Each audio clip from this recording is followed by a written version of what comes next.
Ladies and gentlemen, what's good, y'all? It's the Chillmeister, Chris Gary, and Mike Soltez, and you're watching a very special edition of Focus Fights Audio.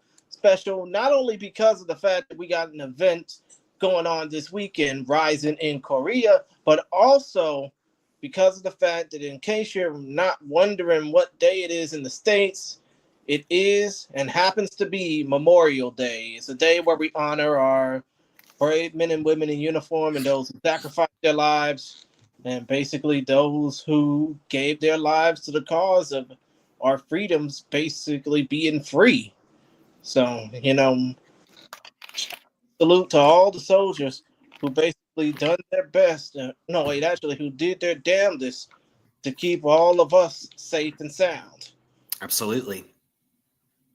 But other than that, first of all, I do want to say, when it comes down to this podcast, feel free to share whatever. If you like what you're hearing so far, or if you're liking the podcast and want to know more about it, please feel free to share, subscribe, rate, and review, because it gets our algorithms going. And also, if you're listening to this on the audio form, you can check us out in the description below. You can check our Linktree page for more information about us or about the RIZIN event that's going to take place this weekend, which is RIZIN in Korea, live from Paradise City in Seoul, South Korea. Friday night, Saturday morning, stateside, midnight Eastern, 9 p.m. Pacific on RIZIN.tv.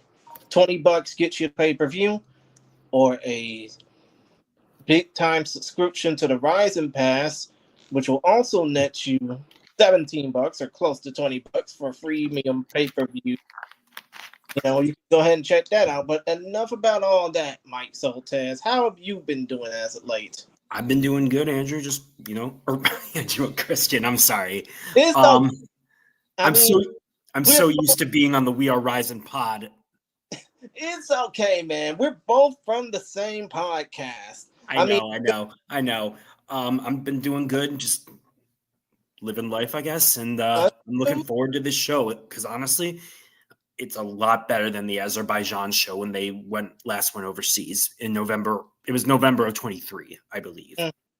It was November 2023 because when it came down to it, what were some of the cons when it came down to that show? Was it just because of the unknown factor? I thought, for starters, I'm guessing that most of the staff obviously didn't speak, what is it, Azeri? Is that or Azerbaijani, whatever the language is called? I'm not sure. Azeri. And also the limited amount, it felt more like an ACA card as opposed to or at least the first half did, as opposed to a RIZIN card, which the last, 3 matches, it was Karamov, Chihiro Suzuki, Tofik versus Koji Takeda, and then I can't even remember what the eighth. It was Ali Abdul Kalikov against whatever the hell. Oh my God! I'm trying. Abasov? I would think so. I'm trying to basically do some on-the-fly searching right now, but still don't. But those top 3 fights felt RIZIN worthy. The other ones not so much, although they did give us Ilham Nazimov. Yeah. So that's what you hope for at least my personal hope for this show, is that you find some Korean fighters that emerge as regulars and you can use them. True. That is true. And come to think of it, when it came down to that RIZIN card in Azerbaijan about 2 years ago, there were only 4 fights that featured RIZIN fighters. Of course, you mentioned Suzuki versus Karamov, Kota Miura versus Tofik Musayev, who's now in the UFC. Then you have Ali Kalikov versus Nariman Abasov and Kyung Pyo Kim. That's right. Yeah, versus Taral Rakimov, which I don't see why Kyung Pyo Kim ain't on this card, considering the fact that he's got a 3-1 record in RIZIN. Is he hurt? Is he hurt? I don't know, to be honest. All I do know is the fact that he hasn't fought since RIZIN Landmark time back November. But still, though, that's just it's odd. It is odd that he's not facing Satoshi in the main event. That would have been a hell of a fight. Yeah, but still, though, it's like you said, the last RIZIN International card, and by international in this case meaning non-Japanese or non-tentpole shows in this case, it did kind of feel like an oddity. I mean, granted, the show did start early, late in the morning for us, which was perfect timing for us to have breakfast and brawls. But still, it just kind of felt like an unusual show, just like you said. I mean, especially compared to this upcoming show, where you're going to have not only RIZIN, but you're going to have Lat Combat, you're going to have Road FC, you're going to have Angels FC competing on this card. At least I think representatives. Former I believe ZFN as well. Yeah, Zombie Fight Night. And then I think we have one of the kickboxers. What I believe it's the Max promotion, was it? Yeah, Max FC, I think. Okay, that's what it was. But yeah, you got basically 9 of these fights on this upcoming card are pitting the time-honored tradition of Japan versus Korea, or South Korea to us here in North America. But still, though, you got 9 Japan versus Korea fights, and then the 2 co-main event, main event fights, which we're going to get to talking about in a moment. Those are the only international fights taking place, truly international fights, might I add, that are taking place on the card, unless you count the opening bout on the show, where, unless you really count either Usami brother as Canadian East, which, to be honest, due to international bylines, one of them is Canadian Japanese. That's Meison Hide Usami. The other, Sho Patrick, is straight Japanese. But still, though, you got an authentic card in this case, pitting a time-honored sporting rivalry and having this take place under the superior rule set. In a casino, no less. Oh, really? This is really taking place at a casino? I'm pretty sure Paradise City is a casino. Last I checked, I thought this was a hotel and a casino. Okay, either way, you know what I mean. Yeah, I know. But still, though, point of the matter is, it's an exquisite locale for a very exciting event under the superior rule set. Do we know if it's going to be a cage or a ring? Not yet, but what have been put out about it as far as the seating chart goes, as far as everything that plays out about it, I highly doubt a ring will fit in that, particular venue. And by the way, just so you know, Paradise City is a luxury hotel and casino. Okay. So South Korea. Luxury hotel, casino, plaza, spa, and club. I think it's in Incheon. Yeah. Incheon, Seoul, South Korea. But still, though, point of the matter is, when it comes down to this fight card, it's going to be pretty exciting for such an intimate setting. Yes, it's a much better, as we said, it's a much better card than the Azerbaijan one, by far. Yeah, especially considering the fact that you got high potential for a lot of these fights not even lasting the full 3 rounds, which, oh, by the way, all 11 of these fights are going to be 3 rounds each. The kickboxing fights, 3 3-minute rounds. The MMA fights, all of them, by the way, 3 5-minute rounds. But still, though, without further ado, let's go ahead and kick off the festivities by talking about the main fight on the marquee, the event that everybody, the fight that everybody's going to want to see.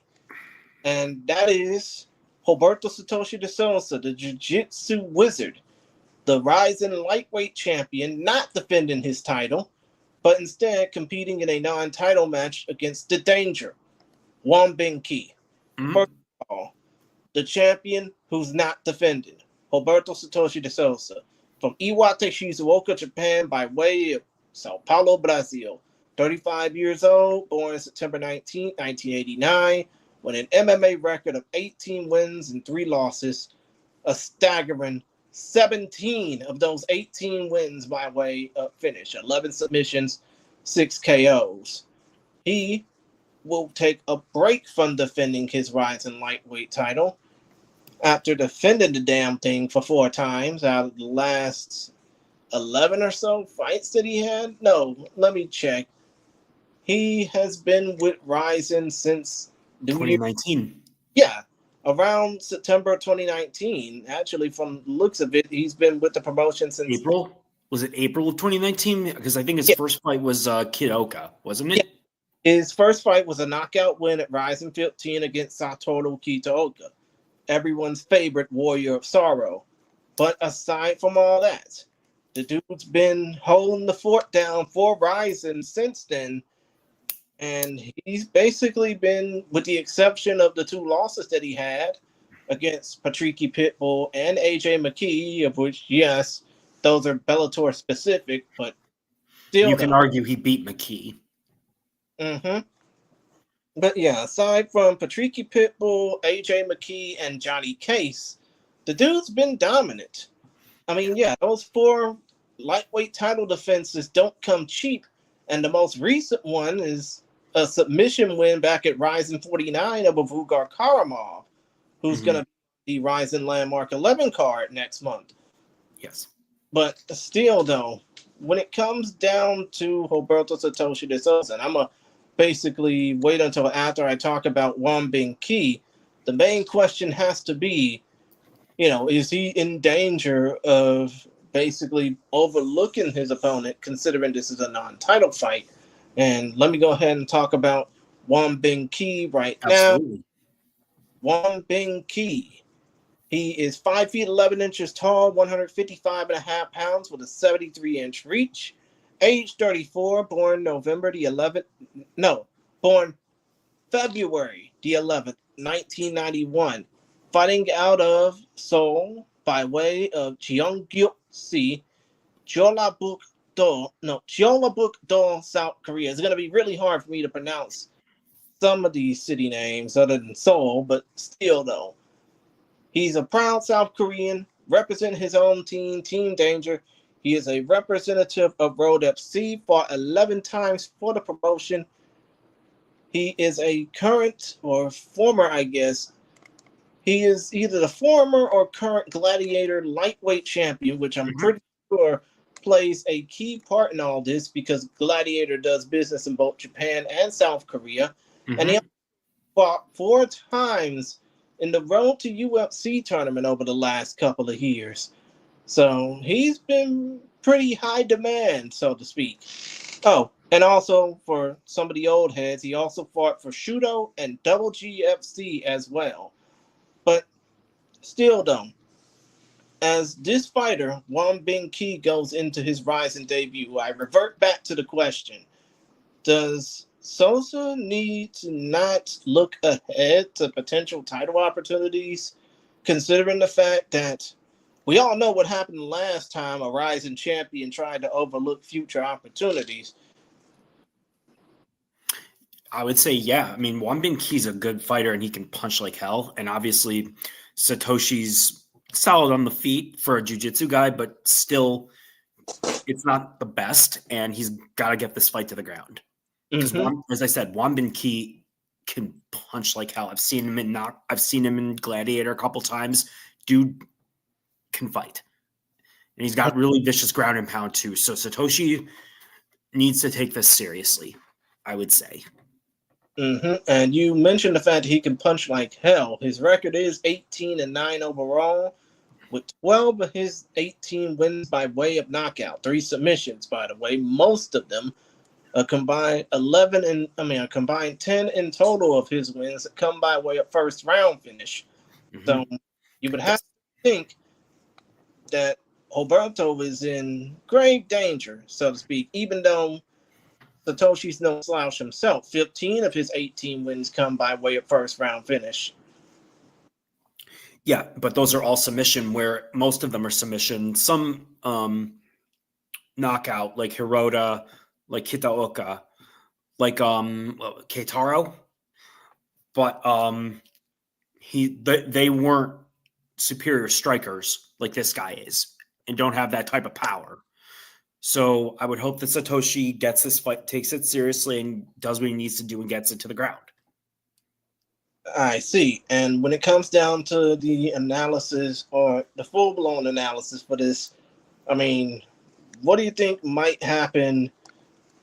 What am I trying to say? Basically, what's your summary for how do you think this fight should go? Because, well, for starters, Satoshi, I think, will be able to get him to the ground because he was able to get, in my opinion, granted a little bit blown up, but very good wrestler in Vugar Karamov down. He took him down multiple times, which surprised me.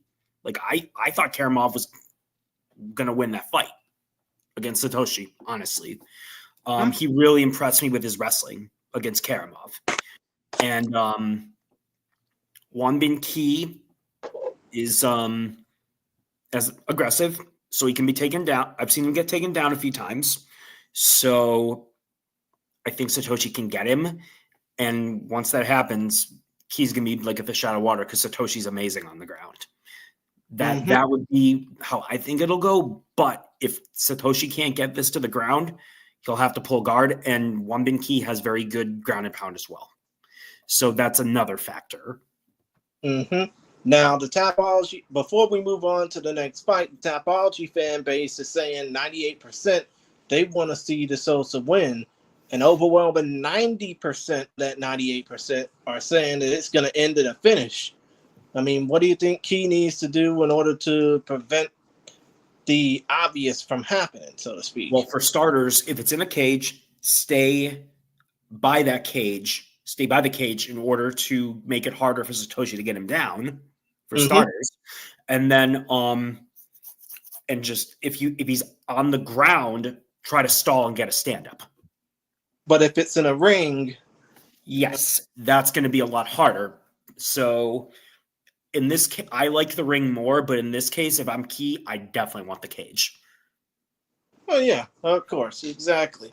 But I would say if he I would also say try to box Satoshi a little bit and do not throw low kicks.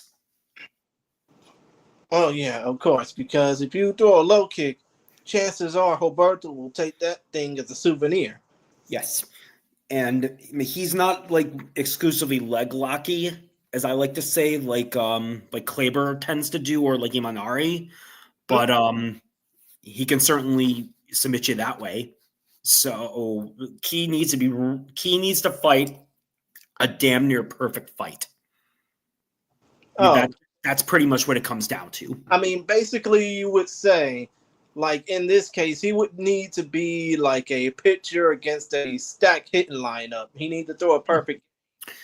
I would put it to you like this: he would need to be like prime Sandy Koufax. I mean, funny. I thought you were gonna say prime Roger Clemens, but still, though. I mean, you could do that. You could be prime Clayton Kershaw. You could be whatever great pitcher you want to mention. That's what he's got to be. Yeah, I mean, I agree with you.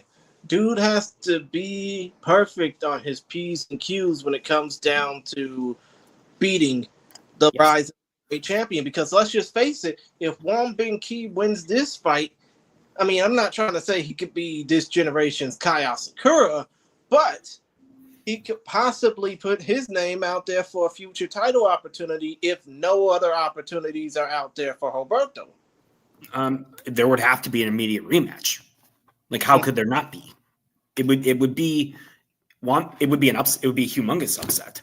Yep. He's good, but Satoshi is one of the better lightweights outside of the UFC.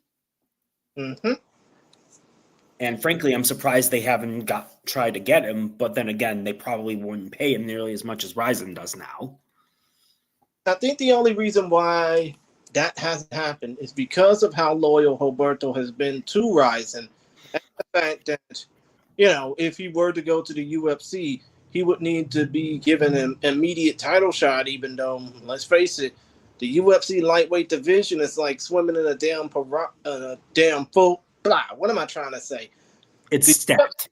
Yes, it's like swimming in a pool full of piranhas. Oh, you mean like Mr. Danger back in the day? Got it. Exactly.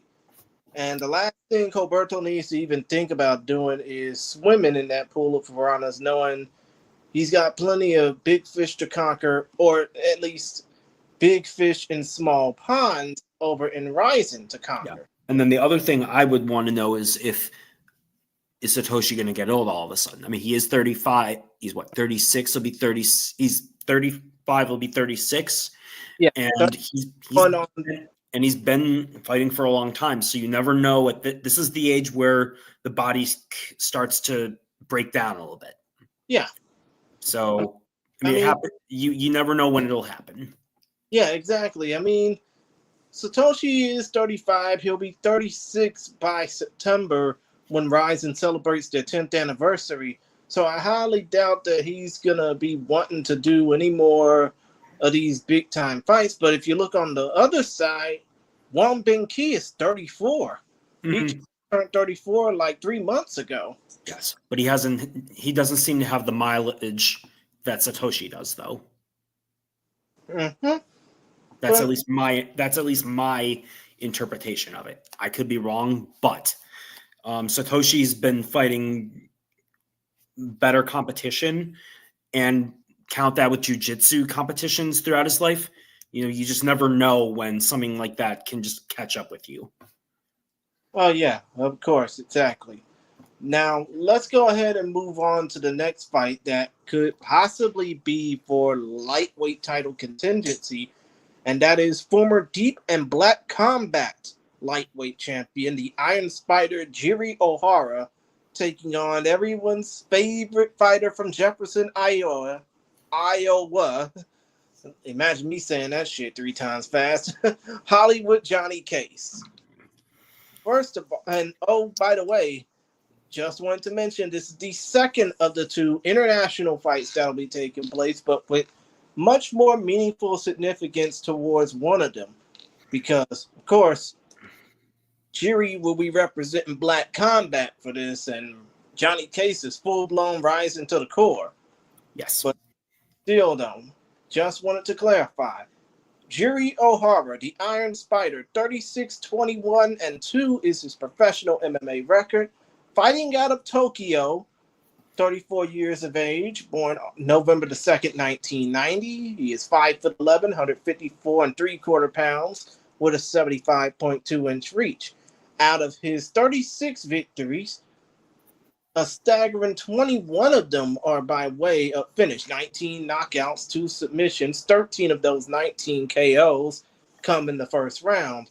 And as I mentioned, he is a longtime veteran of Deep, 28-16-2 to be precise. But in addition to that, he's also fought in Road FC. He's fought for Vale Tudo Japan. He's fought in Pancrase. And he has fought in RIZIN since 2020 during the pandemic, actually. He hasn't, I believe it was RIZIN, what the hell was it? The one where Kyoji fought Kintaro, the one with Super RIZIN 2, I think, or was it Super RIZIN 1 or 2 with Mikuru against Mayweather? Yeah, you're talking about RIZIN 30. The one where he got knocked out by Gustavo. That was his last appearance, I think, in RIZIN, if I remember right. Yeah, his last appearance, you are right about that. It was September 25th, 2022, when he got KO by Luis Killer Gustavo. That was at RIZIN 38, aka Super RIZIN 2. You are right about that. But that's what I thought. Mm-hmm. But since that last RIZIN appearance, he's gone 5-3 across Deep and across Black Combat, where he's also made his name more recently, where he's not only made his name, but pretty much made his name feel reborn, because he became the second Black Combat lightweight champion when he choked out Sung Ha Lee, and then more recently back at Black Combat 13 on December 28th, he lost to Gi Bun Moon via unanimous decision. But hey, at least he has that going for him, because if he didn't, Black Combat wouldn't have basically had enough gusto to say, hey, he's our guy. Yeah. And then he's fighting Case, who I believe is coming off a loss. Is that the loss to Beinoa? Yes, sir. He Okay. is off of that. I mean, It's been about a year, almost a year. it's been almost a year since Johnny Case's last fight inside the RIZIN FF ring or cage, but still, Johnny Hollywood Case. I mean, Johnny Hollywood Case, otherwise known to some as Just John Case, but still though, Hollywood, 28-10-1 as a professional mixed martial artist. He'll be the lone American on this fight card, by the way. 5'10", 160 pounds, 72.5-inch reach, or at least 160 pounds was what he last fought at when losing to Beinoa. Yeah, because he couldn't make weight. Did he have like a bad weight cut, or was he sick or injured, or what was the deal with that? I don't remember. I would think it's probably because of the fact that he just had a hard training camp and just couldn't be able to cut the weight down in time. But still, though, point of the matter is, when it comes down to Johnny Case, he is 35 years old, born June 28th, 1989 in Jefferson, Iowa, fighting out of and representing the town of Des Moines, Iowa. He is 28-10-1. His professional MMA record sees 18 of his 28 wins by way of knockout, 13 in the first round, and 6 submissions, 4 of those 6 in the first round. Of course, people know him for the 6 fights he had in the UFC and the 1 draw he had in the PFL that everybody would like to forget, or his boxing career or kickboxing career, what have you. But long story short, the dude's been fighting in RIZIN for the most part over the last 7 years. Yeah. And if it wasn't for that draw in the PFL, he probably wouldn't have been in RIZIN in general. Wouldn't you agree? I would. I think I remember vaguely the fight you were talking about. Mm-hmm. It's been so long. Yeah, that fight happened in October of 2018. Who was the opponent again? Nathan Schulte, the guy who got fired. The Brazilian fighter. I remember him. That got fired from the PFL because he didn't want to go hard against his training partner. Oh, that's right. I remember that. That was embarrassing, amongst many things that the PFL is having to deal with, or has dealt with in the past. But that's the story. That's a fight that a lot of viewers would like to forget. Let's just say that. But still, though, Case started off strong in RIZIN 3-0 before getting knocked out, choked out, and losing badly to Musayeb, Souza, and Takeda, respectively. Mm-hmm. Since then, he's gone 1-1, knocking out Nobumitsu Tyson Osawa, but unfortunately losing to Beinoa, who is now trying to do his best in LFA. Now, when it comes down to this particular fight, like I mentioned, I mean, pretty much the lightweight division in RIZIN is basically the 30 and up club. But when it comes down to these two competitors, I mean, let's just say, if one of them has an impressive showing, and it's business as usual for Roberto over Wang Bingqi, could either of these two fighters get a potential title opportunity? Maybe O'Hara. Case not so much, because they've already fought and Satoshi beat him. I know that Case beat Satoshi the first time, but Souza beat him the second time decisively too. And I do think there's depth issues at lightweight. But if I remember right, there's a few new fighters coming in. And this basically, as you said, so I would say no. But if they go on a little streak, like 2 or 3, yeah, I could see them getting a title match. So basically, you're saying there's a chance on a trilogy, but not really. Yeah, I would say you would really need scraping bottom of the barrel for that at this point, with the deepest respect to Case. But I don't know how much either of these guys have left, truth be told. But both of them are pretty good standing, or they were. Wrestling, I would absolutely favor Case. Grappling overall, Case as well. I think it's going to stay standing, and I'm going to go with Johnny Case by knockout.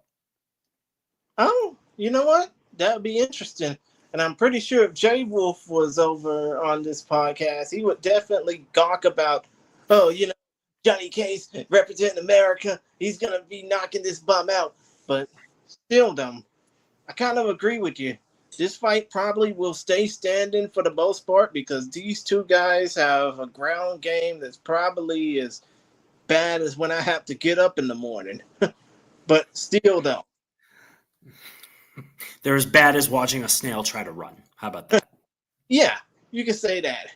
But still, when it comes down to this fight, I mean, it's definitely going to be a nice little stand-up battle. I just hope that neither fighter even thinks about going to the ground because Yes. it's disastrous for us all. Yeah, and then there's another something.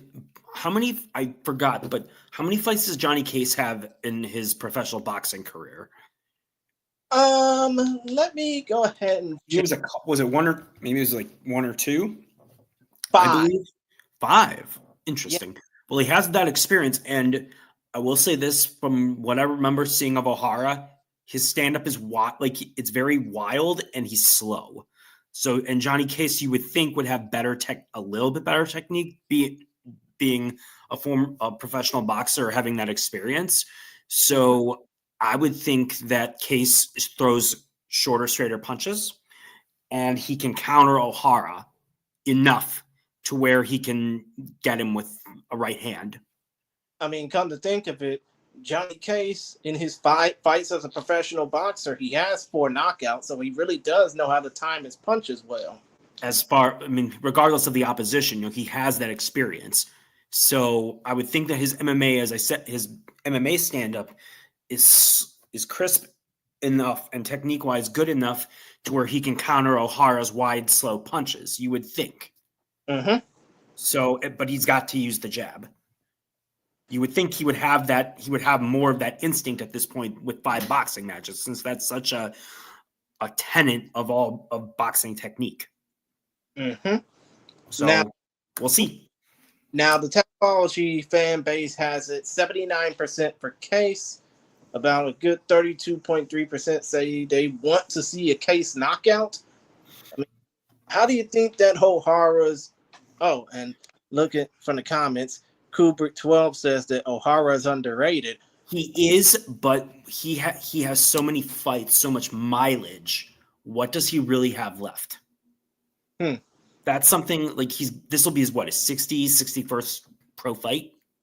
From the looks of it, 36 plus 21 is 57. Yeah, it's gonna be 60.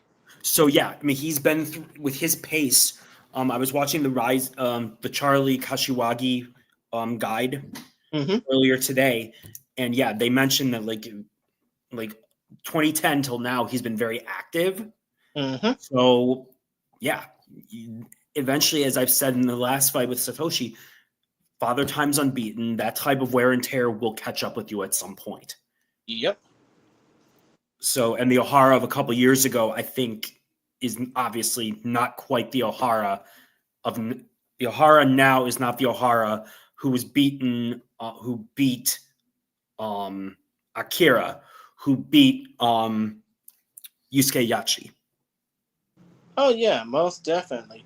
And he's definitely not the fighter who. I mean, he's definitely not the same fighter who got his ass handed to him by Luis Gustavo. No, but he's getting up there. And now let's go ahead and talk about the bantamweight fight that's going to be taking place, which is really kind of odd that one of the competitors who just had a very underrated fight in Road FC, isn't facing the same opponent on this card, but we'll get to his opponent later. It's Social Kim versus Shoko Matsumitsu Sato. First of all, for the former Road FC world champion SCK, 23-8-1 is his professional MMA record. He stands 5 feet 7 inches tall, weighing 133.8 pounds with a 67-inch reach. His professional MMA record actually is 23-8-1 with 1 no contest. He's 33 against Ji Young Yang because of that headbutt. Yes, Ji Young Yang, but we'll get to him in a moment. Still, though, Kim is 33 years old, born December 10th, 1991, representing Road Gym, fighting out of Gwangju, Gangwon-do, South Korea. He holds a 5-fight record in that damned one championship, 2-3 overall over there. I mean, even having the distinction of being the first ever first ever 1FC bantamweight champion. Good God, that was so long ago. But still, though, the dude also has the distinction of being the former Road FC featherweight champion.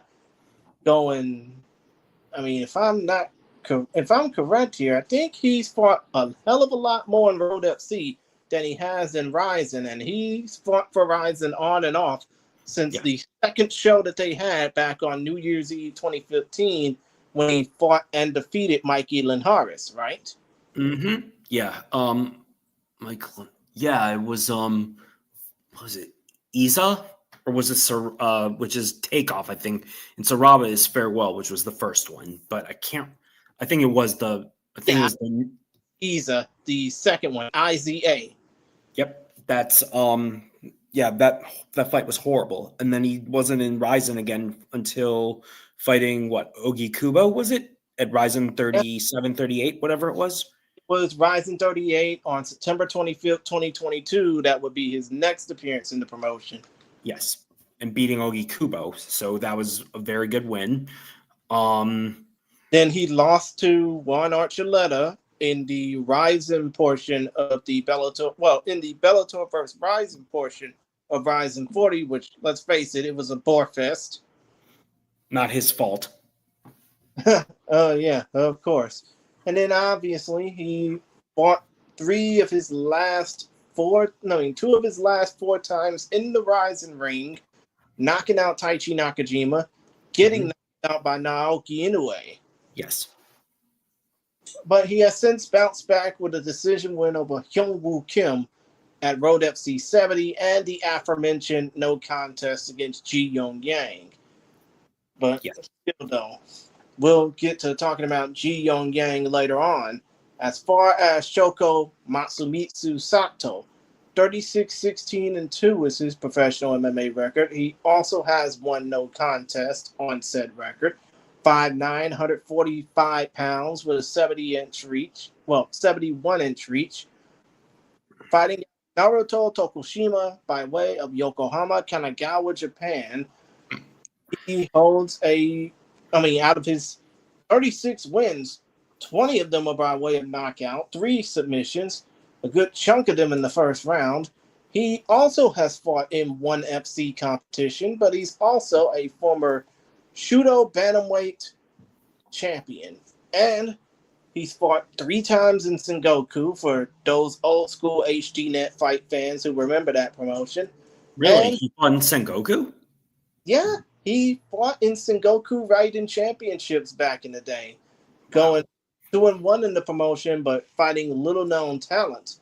Who did he fight in Sengoku? He fought. You probably won't remember these names, by the way. He fought Hiryu Okamoto. Nope. Takuya Izumi. And I've heard that name. Oh, okay. And Akitoshi Tamura. Yeah, Akitoshi Tamura, who was, I believe, a Shudo champion at one point. Yeah. Those were the 3 names that he fought in Sengoku, and those shows were shown on HDNet back in the day. But he also fought in Pancrase. He fought in Cage Force. He fought in Road FC, especially, in addition to Vale Tudo Japan. But in his 3 most recent fights, he fought in RIZIN. The first 2 fights were in the RIZIN cage, beating Shinobu Ota and then losing to the eventual bantamweight champ Naoki Inoue, but more recently defeating Juntaro Ushiku at RIZIN 48.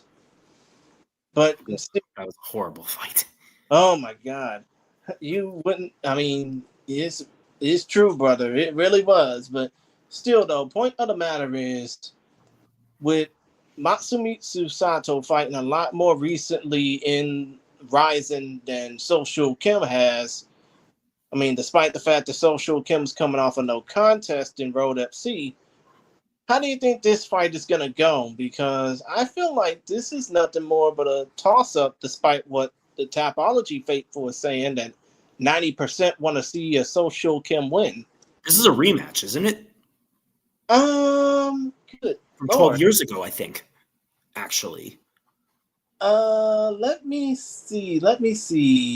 Oh, yeah, you're right, because the first time these two fighters fought was at Road FC 8, Bitter Rivals, when when Kim knocked out Sato in the fourth round of for some reason it was 4 or 5 minute rounds. I don't know what they were thinking back then doing that, but still though, pretty weird rule set. But now with the fight being 3 5-minute rounds, I guess they're on even footing. They are, and both of these are well-rounded. Shogo Sato might be boring at times, well, more so recently, but he's just well-rounded, good, solid striker, solid grappler. Solchu Kim, I think, is the same, but so it is a toss-up. Both of them are getting up there. I think Shoko's in, both of them are in their mid-30s. I'm gonna go with Kim by decision. Are you sure about that? Yeah, I am. I just think he's a little bit better in all aspects. I kind of agree with you, especially considering the fact that, much like his opponent Ji Yong Yang in that Road FC fight they had, both fighters really do need to bounce back on this show with wins, just to potentially face each other in Road FC competition. Mm-hmm. Oh, and by the way, as far as their ages go, Sato is 4 years older than Kim. He's 37. Okay, I thought as much, and I think Solchu Kim is he 33? Give me 34. Yep, he is 33 and will be 34 at the end of the year. Got it. Yes, I'm like I said, I'm gonna go with Solchu Kim by decision. Just I think he's better, a little bit better in every aspect. And I just hope it's not a boring fight, and I hope that Sato pushes the pace this time as opposed to just tries to fight for a decision. Oh my God. I mean, if he does fight for a decision, we better make sure that we at least stand up to stay up, so to speak. Yeah, because that might be a nice little bathroom break. Yeah, of course. Now that we pretty much talked about that, let's go ahead and talk about the featherweight fight that will take place. We will talk about the opponent that Social Kim recently fought after we talk about this fight, of course. And that is the Red Hawk, Hyuk Min Ji, taking on Koji Takeda. First of all, for HMJ in this case, he's only 5 fights into his professional career, 4-1 overall. All 4 of those wins come by way of knockout, by the way. First 2 via first round knockout, the other 2 via third round knockout. The only outlier was a first round knockout loss. Keep in mind about this. He's 19 years old, born July the 21st, 2005. Wow.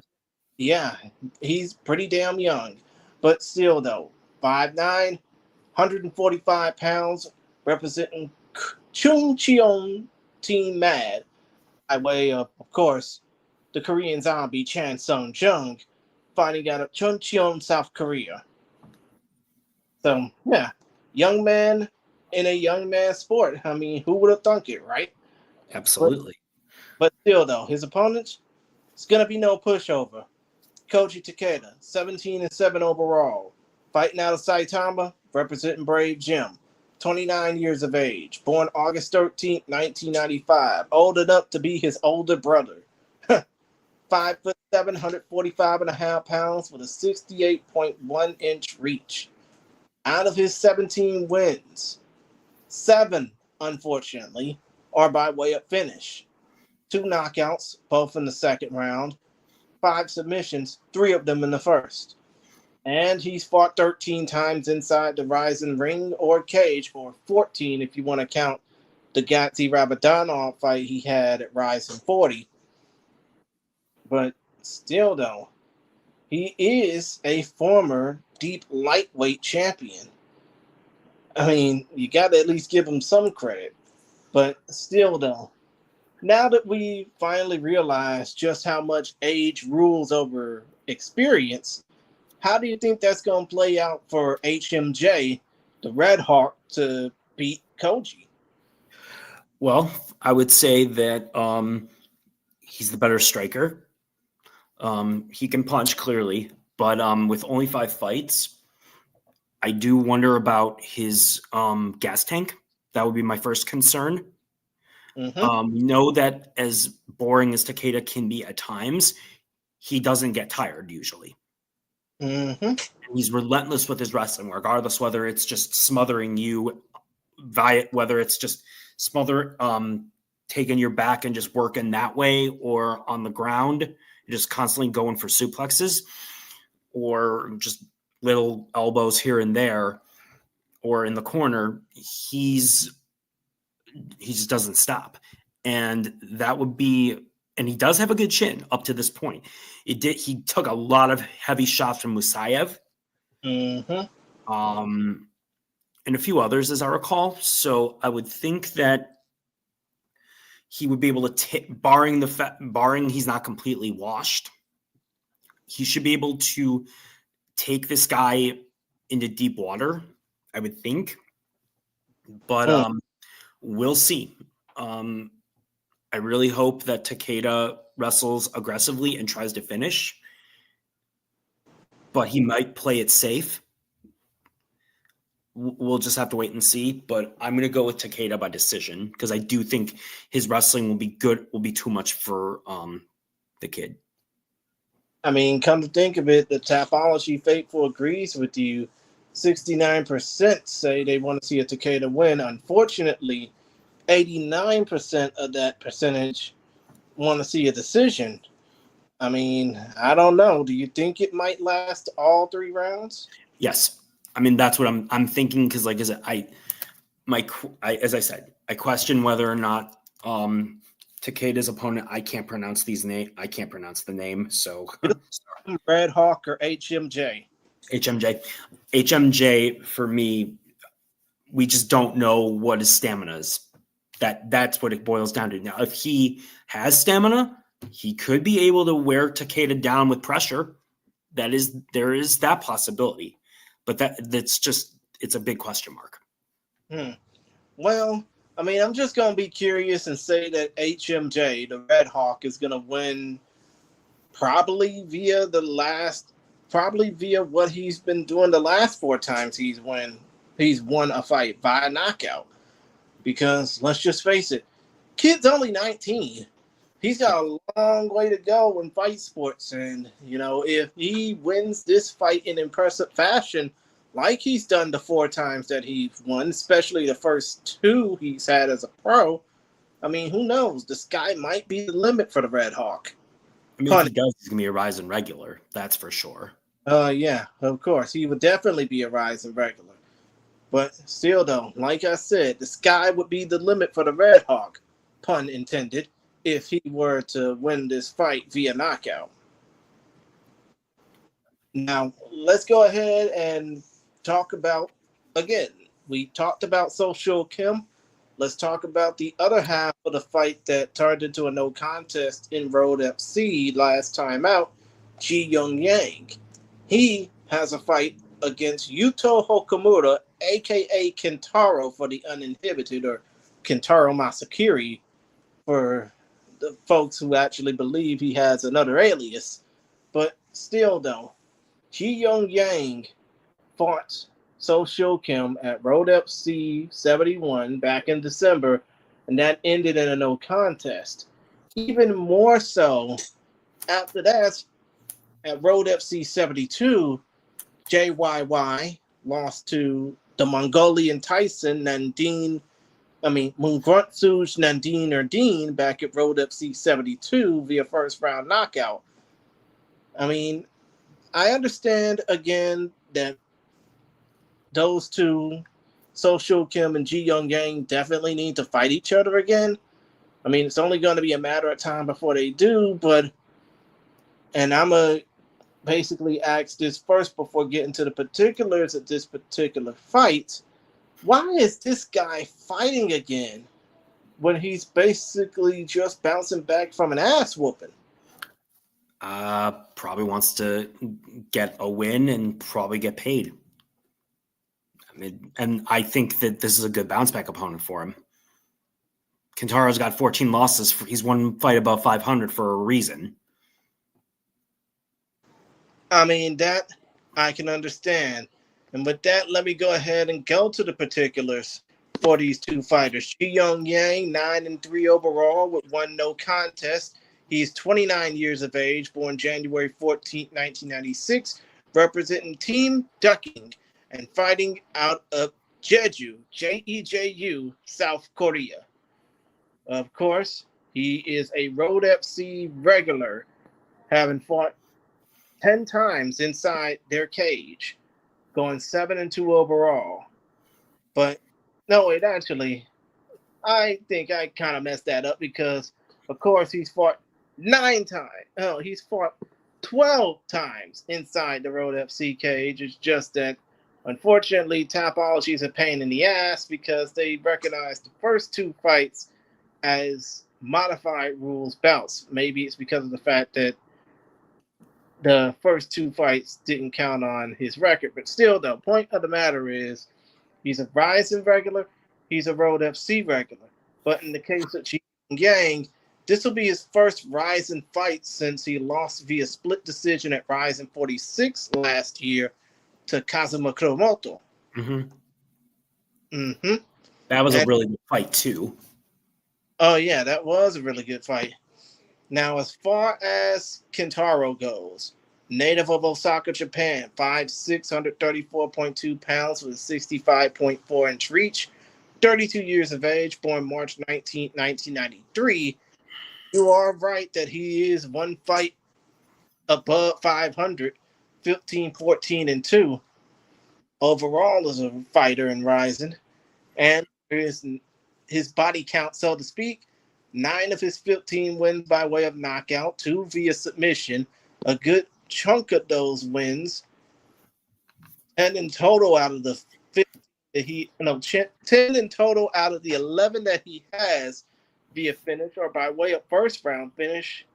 But unfortunately, the reason why he's one fight above 500 is because he's 3-6 in RIZIN and loser 4 of his last 5 in the promotion. I mean, other than that, he did lose most recently via knockout to Kiyoma Akimoto, the young prospect, back at RIZIN 48 on September 29th. So, I mean, I just got to ask.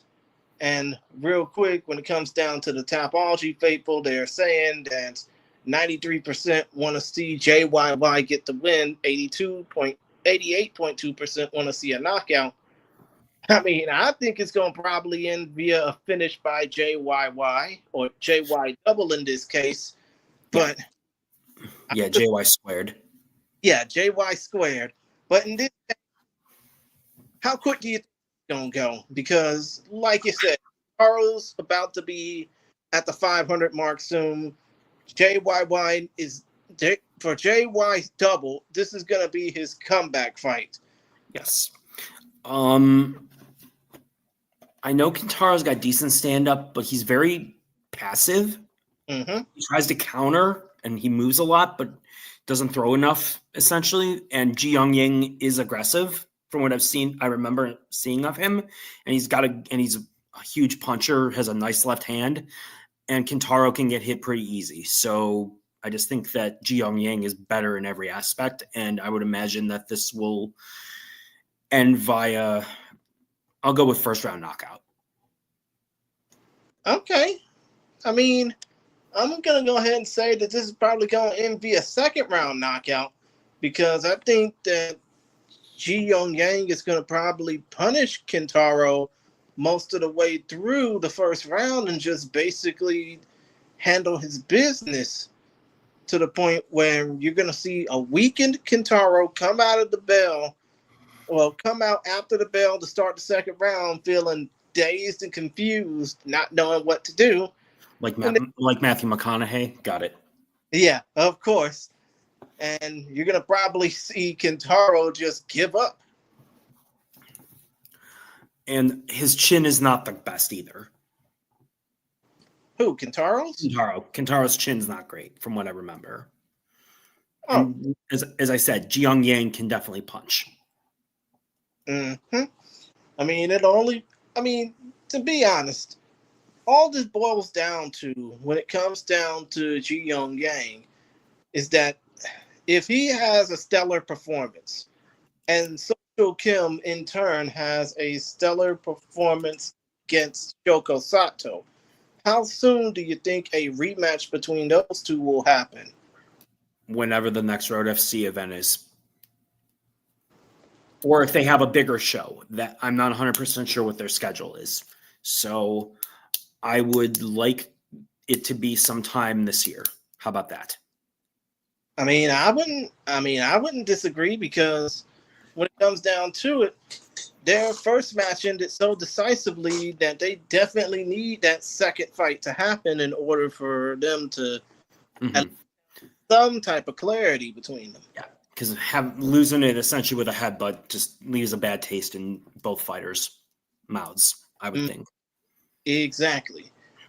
Now, let's go ahead and move down the card just a little bit to talk about the fight at featherweight, that pitting Young Jae Sung, aka the Super Rookie, versus Yoshiki Nakahara. First of all, for YJS in this case, the Super Rookie, representing Havas Seoul, fighting out of Busan by way of Chungcheong, Gangwon, South Korea. 5'7", 145 pounds with a 70-inch reach.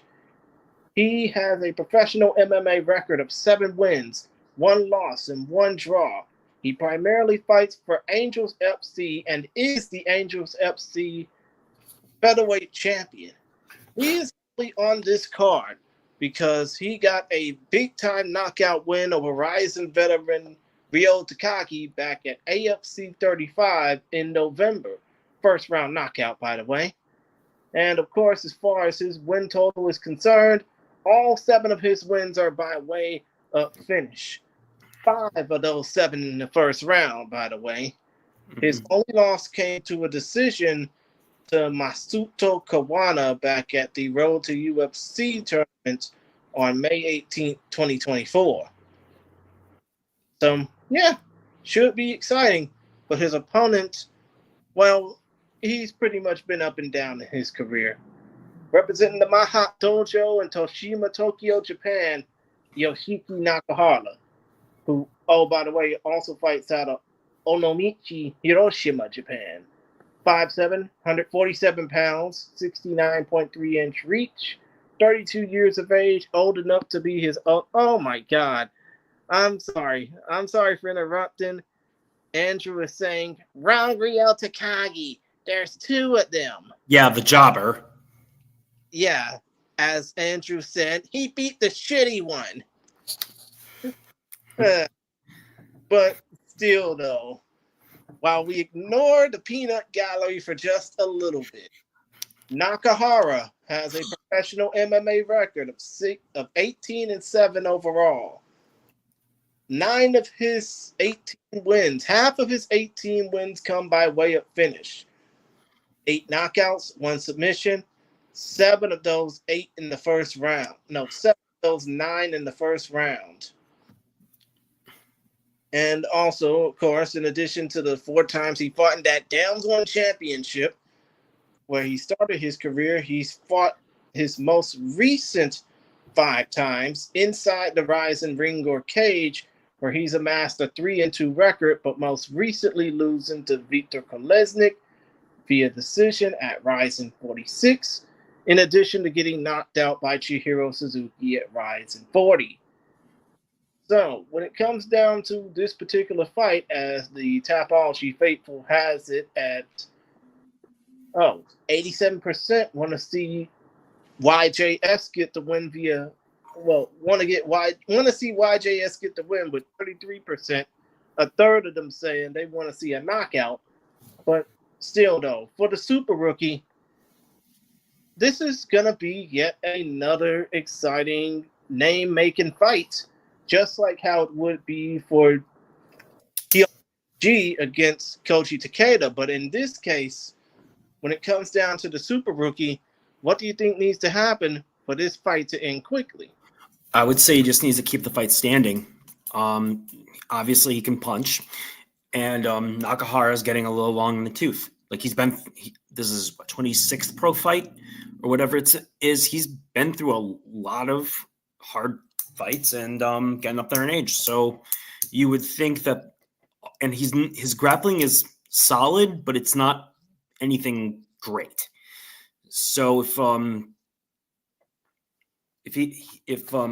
cannot pronounce these damn names. Call him the Super Rookie or call him YJS. YJS just needs to keep the fight standing because Nakahara can be hit, especially with right hands. He's not the fastest guy, and he doesn't really move his head that much. So just, as I said, keep the fight standing, and I think Super Rookie wins. Mm-hmm. And as far as YJS, the Super Rookie, goes, one of his wins is against former UFC competitor, the Rolling Star Shinichi Shimizu. So at least he has some type of name value on his record. But I think that if he beats Nakahara, in this case, it'll probably be the biggest name he'll notch on that record. Yeah, because Nakahara is still a solid fighter. Mm-hmm. Exactly, especially considering the fact that, YJS is 29 years old, but unlike Nakahara, he's got a bright future ahead of him. Yeah, it's like I said, it's going to be youth versus experience. That's the story of a lot of the fights on this card, honestly. Exactly.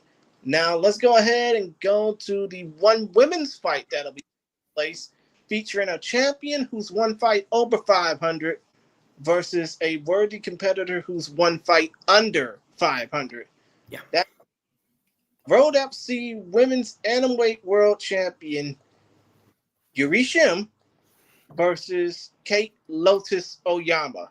And yes, I know Andrew's basically going to get upset at me saying, why are you using their full names? Look, if the mama called them by their full name, that's what I'm going to call them by. Aliases be damned. But still, though, when it comes down to these two women, first of all, Kate Lotus Oyama, 6'7" overall, fighting out of Hyogo, Japan, 5'5", 120 pounds, but will need to drop down to 108 for this fight. 27 years of age, born March 16th, 1998. She is from Kobe, Hyogo, Japan, by the way. She's fought 10 times in Deep Jewels, has amassed a 6-7 record with only 3 of her 6 wins by way of finish, 2 submissions and a knockout.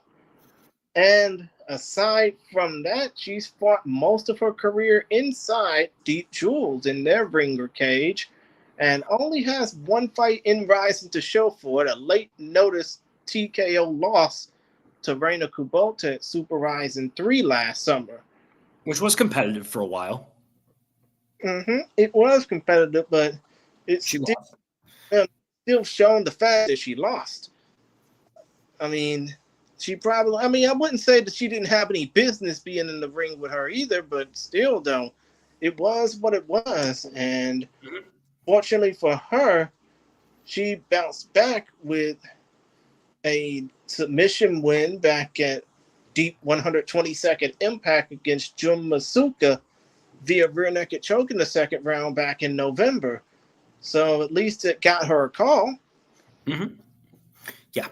Now, as far as Yuri Shim goes, she is 5'6", with a 64.6 inch reach, a 64.5 inch reach, 106.3 pounds, 31 years of age, born May 13th, 1994, representing striker Team Genius and fighting out of Daejeon, South Korea.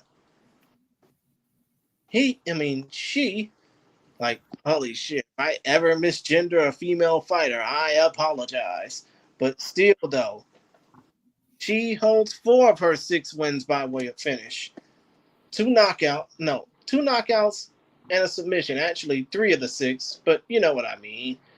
She's 5-2 overall in ONE FC competition, but lost her last 2 fights inside the RIZIN cage, in this case, to name brand opponents in Reina Kubota and Ayaka Hamasaki. I mean, I wouldn't say, hey, she needs to fight with honor, but still, though, when it comes down to this fight, you got the road up. It's not one. You're not Shatri. We're not talking about Shatri here. Oh, yeah, of course. But still, though, point of the matter is, when it comes down to this particular fight, Yuri Shim basically bounced back off of... No, wait, actually, Yuri Shim is currently on a 2-fight losing streak, but losing to some big names. Yes, where she was very competitive in both. And Kate Oyama, she's 3-2 in her last 5, but lost the 1 fight in RIZIN to... some say she beat Reina. She being... Kate Lotus. But still, though, I mean, is she... what am I trying to say? Andrew, are you talking about the fact that Yuri Shim... He's referring to Yuri Shim. I mean, think of it.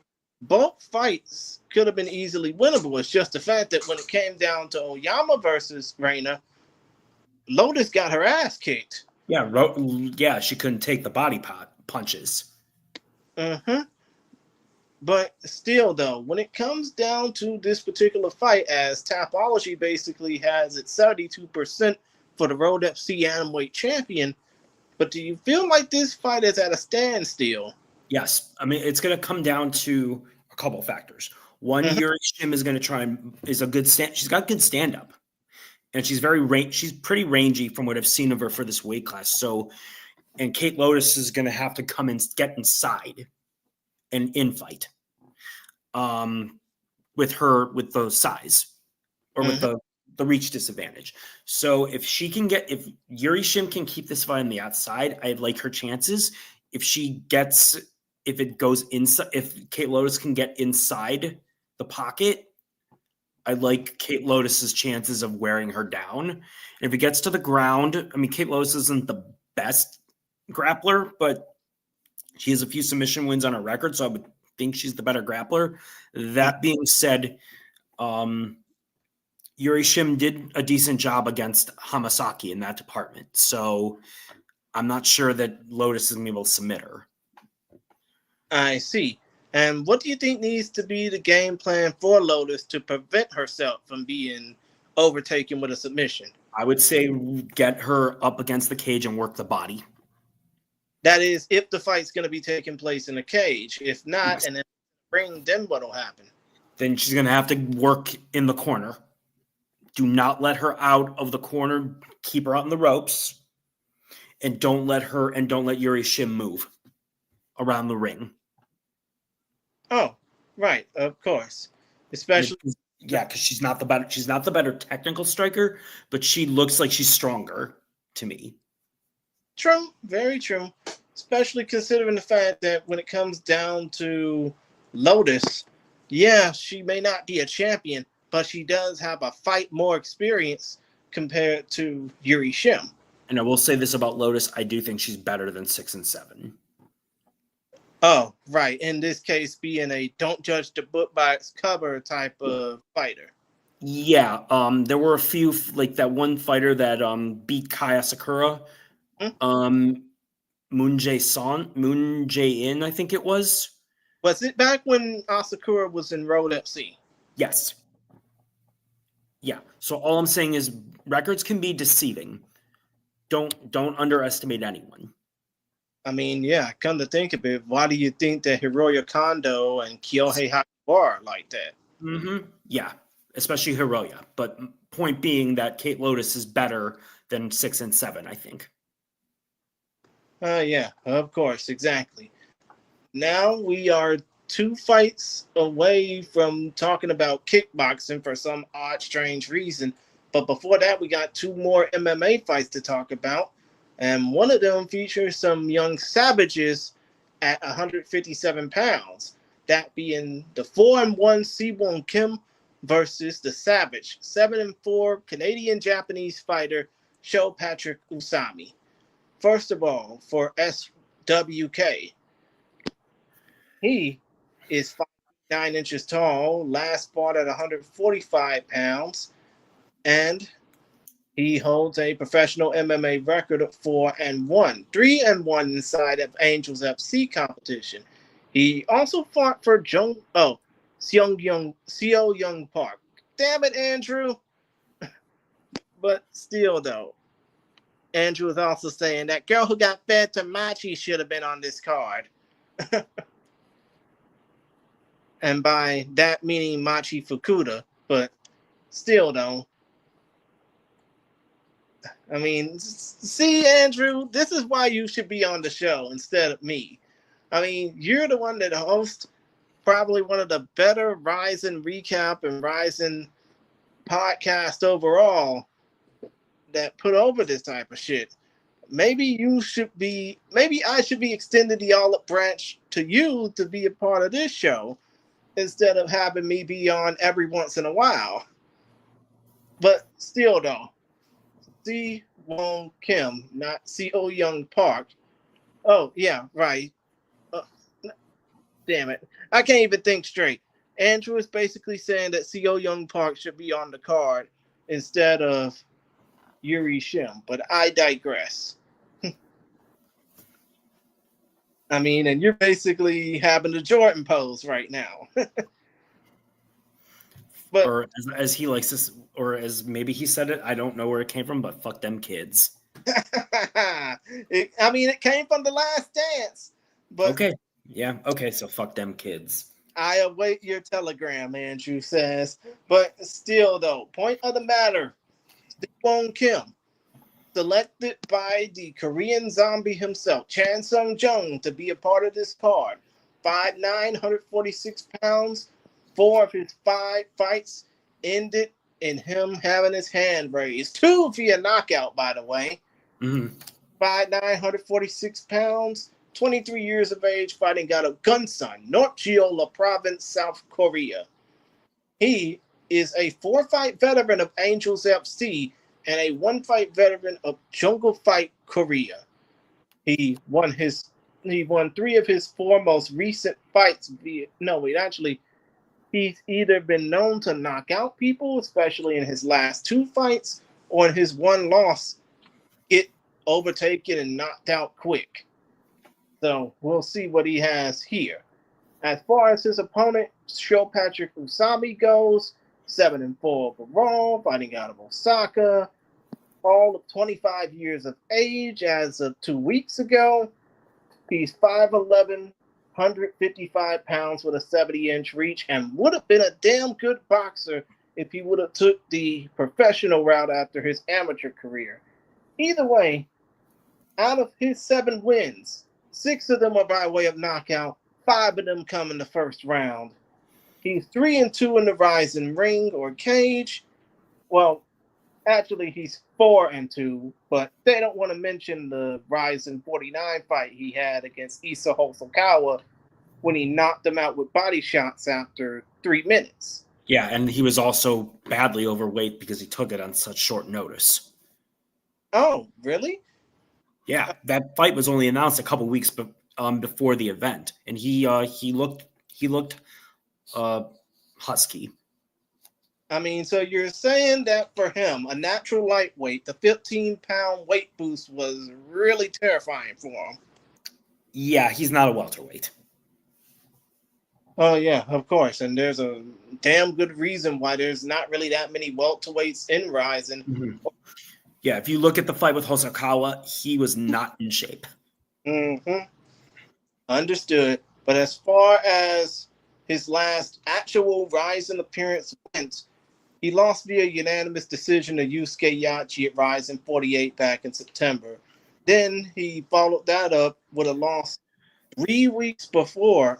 Oh, Patrick Fatsami. Come on, Andrew. You could probably do better than him, and you fought as a featherweight yourself.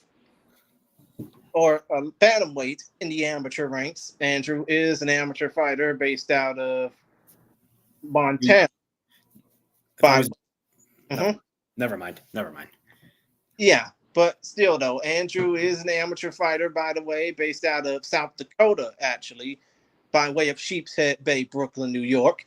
But still, though, point of the matter is when it comes down to Usami, who's now on back-to-back losses, aside from the Hosokawa fights, I mean, how hard do you think it's going to be for him to bounce back against somebody who is really known for beating the crap out of people? Well, I would say with Usami, from what I remember seeing and reading, he should have won that fight with Nishikawa, with Yamato Nishikawa. So, and he just got jobbed.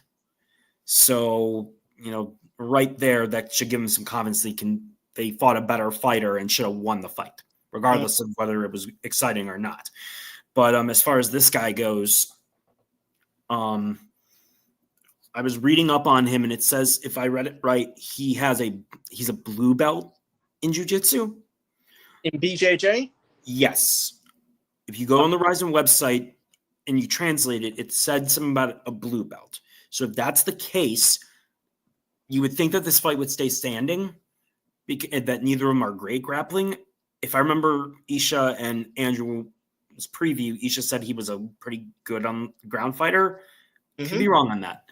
But as far as this goes, I would think because of his boxing, Sho Patrick would be better standing, and he could just outbox him and then knock him out because Sho can punch.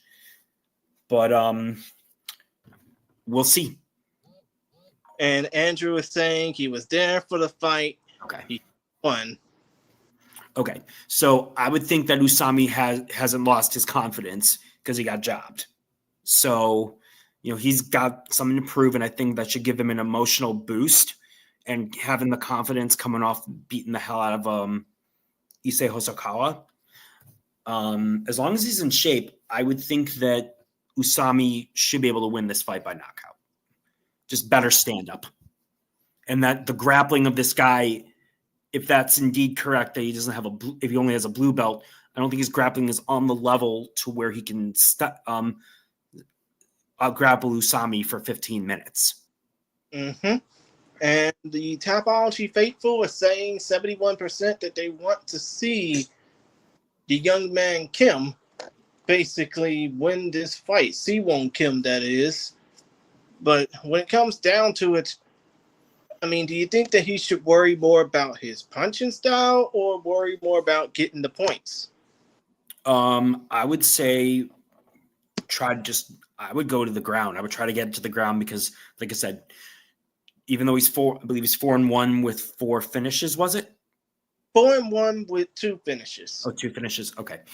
I'm thinking of someone else. But yeah, because as I said, Usami's boxing is phenomenal, especially for an MMA fighter, and he would be wise to try and out-grapple him, regardless of if that's indeed true, his limited grappling experience in terms of jiu-jitsu.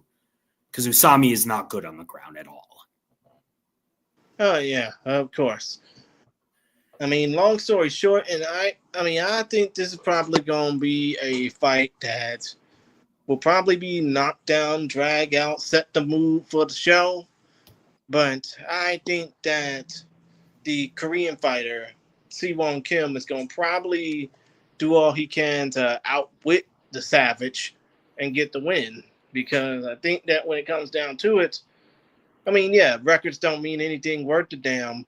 But I think that this fight can be made exciting just by one punch from Siwon Kim. By either. True. I just think that, like I said, that Sho's boxing experience is going to be the difference. Oh, yeah, for sure. And come to think of it, we are down to the last MMA fight, and let's just face it, this one's an oddity. Because while we know all about Kota Miura, about the fact that he's the second-generation athletic son of one of the oldest club soccer players in the world, if not the single oldest active, I mean, his opponent is basically a toss-up. And just a kickboxer who's making his MMA debut. Come to think of it, is he also selected by Chan Sung Jung? I'm not sure. Might be Max. I thought it might have been Max FC. I'm not 100% sure on that. Oh, I see. Either way, point of the matter, you got Young Cho Kwan versus Kota Miura, who has actually fought in kickboxing before, in Muay Thai kickboxing at the world famous Rajadinurm Stadium in Thailand. But still, though, Kota Miura 2-2 overall in RIZIN competition as a mixed martial artist, an active mixed martial artist. 2-2 overall. I thought it was 2-3 overall. Oh, well, I mean, Tapology says different, but still, though, point of the matter is he has some experience fighting in RIZIN and some experience fighting in Thailand. Mm-hmm. Yeah, and his opponent is 5-3 in kickboxing. Okay. I mean, let me go ahead and continue with talking about the particulars. First of all, when it comes down to Miura, 22 years of age, born May the 28th, 2002 in Kobe, Hyogo, Japan. He's 5'9", about 140 pounds. And of course, as mentioned, he's 2-3 in RIZIN competition, but 2-2 as an active mixed martial artist. He has a knockout win over Yushi Sakura back at RIZIN 30. Well, RIZIN 33 back on New Year's Eve 2021. He submitted a Thai fighter, Bonchai Fongsongnom, back at Super RIZIN 1 back on September 24, 2022, on the same card where Mayweather knocked out Mikuru Asakura. Mm-hmm. Then he suffered, then if you ignore the Yaman fight at RIZIN 42, he suffered knockout losses to Koji Tanaka and Daichi Tomizawa in back-to-back New Year's Eve shows. So for Kota, this will be his first non-New Year's Eve type of fight. As an active mixed martial artist since Super RIZIN 1. So it's kind of odd for me to even think of this guy as somebody other than a special attraction. Yeah, and they're going bomb of the barrel to try and get him a win. Oh my God. And yeah, you say that Young Cho Kwan is 5-3 as a kickboxer making his MMA debut. Yes. 139 pounds, 28 years of age, so he will have the age advantage. Born July 24th, 1996 in North Gyeongsang Province, South Korea. But still, though, when it comes down to this literal unknown fight, and I know the Tapology Faithful are saying that they want to see this unknown oddity, Mr. Kwan, YCK, get the win. How much of this fight do you think will set the mood to kick off the show from the MMA standpoint? I don't know, because who the hell knows what Kota's going to be able to do. I thought he had promised those first couple fights, but he's looked like garbage the last 3 times. You would think he'd be able to beat this guy, but he's looked so bad, I can't say that with certainty. And as far as this other guy, like I said, keep it standing. That's pretty much it.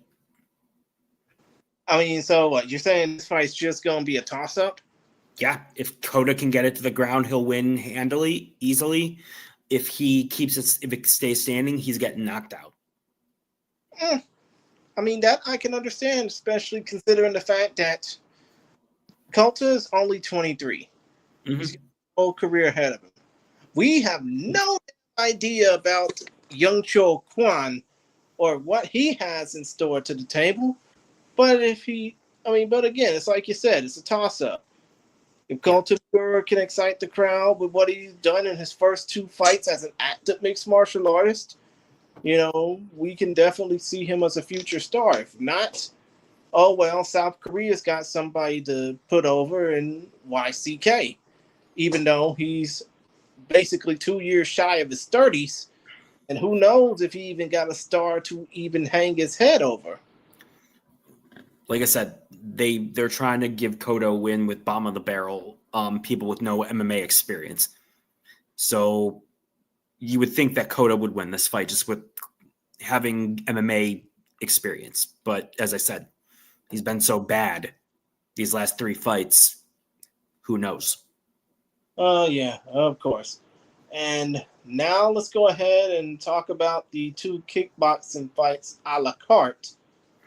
The first kickboxing fight will be, well, the second kickboxing fight on the card. I'm pretty sure these 2 fights will also be shown to previewers over on the Abima Fight YouTube and RIZIN Fighting Federation YouTube channels.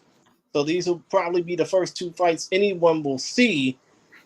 Bunjae Kim will take on Seiya Inoue at 137 pounds. And Meison Hide Sho will take on the Rise Super Welterweight World Champion and one of the Usami brothers on this fight card, the Japanese-Canadian Meison Hide Usami. Yeah. At 150 pounds or 68 kilos. Now, when it comes down to these 2 fights, I have no recollection of what their records... Well, actually, no. Let me rephrase that, because the only fighter I do have a record for is Meison Hide Usami. But as far as the other 3 go, Yeah, I mean, like, Meison is really good. A really flashy, fast southpaw who can kick, I believe his background is more karate, if I remember right. So he's very flashy, as I said, and he's got really nice combination punching. So he's legitimately one of the better prospects that Rise has. And I believe he's also fought knockout. He beat a washed up Albert Kraus in his debut, and he's also fought in K1. Oh yeah, he has fought in K1 twice in his career, knocking out Kaito, not Kaito Ono, of course, and knocking out Yasuhito Shirasu. Yes. So he's really good. And the other 3 I'm not overly familiar with, but on a card like this, you would think they would give it their all. Well, in the case of Bunjae Kwan, he's fought for MKF and Angel FC. He's fought for MKF, Angel FC, and Max FC as a kickboxer. As far as Seiya Inoue, he's fought twice. He's fought twice for Kyushu Professional Kickboxing. Got it. And as far as Meison Hide Sho goes, he is 0-1 as a professional boxer and is the current Max FC 140. Well, he was the Max FC 143-pound champion. So, yeah. When it comes down to some of these fighters, yeah, they may be unknowns, but still, though, I just hope that they can excite the crowd. Yeah, and that's why you fight. That's why you fight the fights, no matter how bad or good they look on paper. Some might disappoint us, some might surprise us. Oh yeah, of course. But yeah, I'm looking forward to Meison. He's damn exciting and awesome to watch, and he's damn exciting and just an excellent fighter as well. Yeah, and for those who basically seen him compete on the Rise Glory card late last year, I mean, you gotta be honest. I mean, we all gotta be really honest. This guy has a hell of a future ahead of him. Should continue his style of pace. Yeah, he's been developing really rapidly. He's been one of the rare times where matchmakers are actually moving a prospect the right way. Exactly. Now, before we close out this podcast or this chat, I mean, I just gotta ask, when it comes down to the fact that we got 11 fights on this card, and I mean, let's face it, the last RIZIN card that took place lasted over 8 hours. Yeah. I mean, I just gotta ask, think that less fights on a RIZIN card would make for more excitement, or do you think that, pacing wise, yeah, it would be a lot better. For this card, 11 fights for me is perfect. If you have a bigger card like Otoko Matsuri, I can see where you have 15, 17 fights, whatever that case may be. for Landmark to have, what is it, 19, 20, that's excessive as far as I'm concerned. Yeah, I think 11, 12 is that sweet spot for most of the events. For bigger shows, I think you can get away with more. But yeah, that would be what I would say. And as far as yes. Yeah, yes. and basically saying, but fights also that matter. Yes, fluff. No fluff. How about that? Yeah, exactly. Unless you want to build a guy up. That I can understand. But just fights for the sake of putting fights on is just, it's a waste of time, in my opinion. I mean, come to think of it, would you say that with 19 fights on the next card, that RIZIN 11 might be par for that course? Yes. I do think they could have done without those kickboxing fights because you could see those on a regional show. And so, yeah. As I said, smaller shows, 11, 12 is perfect for me. Like 15 to 17, maybe, not counting including opening fights, I think will be fine for like the big cards, like New Year's Eve, Super RIZIN, etc. Oh, yeah. And Andrew is basically saying, I don't give a fuck about a regional kickboxing fight on our RIZIN. Andrew, I know you don't, but as I've said numerous times to you, if they can draw even a decent amount of people for cheap, why the hell not? That's the only reason they're on the damn card anyway. I mean, come to think of it, that is right. They only there to sell tickets to the regional fans. Yeah, so I don't have an issue with it, but when it becomes like 5 or 6 of these damn fights, then I would have a problem with it. I mean, come to think of it, I could probably measure it up like this. I mean, I don't know how big of a professional wrestling fan you are, but as of I've been watching it since I was 4. Wow. I mean, that's pretty cool, dude. I've been watching professional wrestling myself since I was 9. But still, though, when it comes down to AEW and their show last night, Double or Nothing, they had a 5-hour show. First hour was the buy-in, then you had the 4-hour pay-per-view. I mean, last time I checked, they had like 7 or 8 matches on the card.